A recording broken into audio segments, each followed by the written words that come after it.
Ito guys, pumunta kami dito sa simbahan ng Udlot, Bugo, Cebu. Napakaganda na itong simbahan la guys. Ito'y nasa barangay lang pero ganda ng kanilang simbahan. Tingnan nyo guys, napakataas ng kanilang kampanilya o bell tower. Andiyan ang dalawang lion. Ito guys, ang kandila na kanilang tinitinda, honesty lang dito guys, kumuha ka lang at magbayad ka. Ito guys ang kanilang, kung saan nakatira yung pare, ang kumbento. Ang linis talaga guys, paligid. Yan ang kanilang loob. Dito muna ako sa gilid guys, tinitingnan ko muna bago ko pumasok para may magandang angle din, tingnan yung paligid guys. Malayo rito sa Cebu City guys, almost 100 kilometers from Cebu City. Ito yung nasa northern part of Cebu, ang malaking Santo Niño sa itaas. Ito ang kanilang mga garden, mga pananim. Ito ang hagdanan patungong kumbento. Alam nyo guys kung sino to guys, ito po si Pedro Calungsod, ang pangalawang santong Pilipino nga Bisaya, Si San Lorenzo Ruiz ang una na taga Luzon. So guys, ang kanilang paligid tahimik dito guys. Pagpunta namin mga bandang alas 2 ng hapon.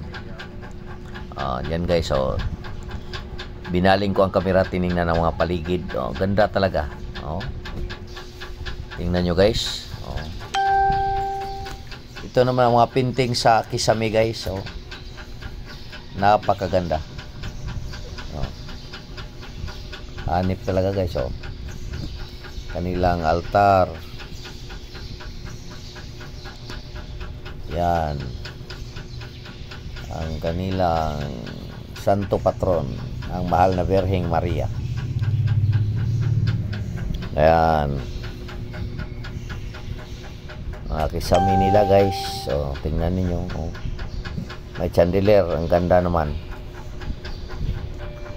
Binaling ko naman dito guys sa may sa ibaba sa itaas na bahagi, yung pwesto ng choir, mga kantora ang nagkakanta panahon ng misa.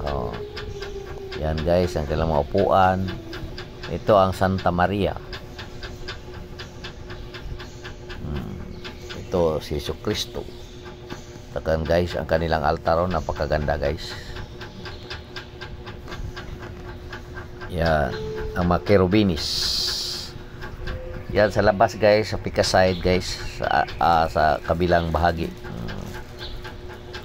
Ito ang lugar kung saan tayo sindi ng kandila. Tawag sa Bisaya guys, managkot or magsindi ng kandila. Ito hinihiling mo kung ano ang gusto mong mangyari sa buhay. Pwede na kayo guys manghiling. Yan si San Antonio de Padua, Divine Mercy. Yan, ganda ng kanilang paligid.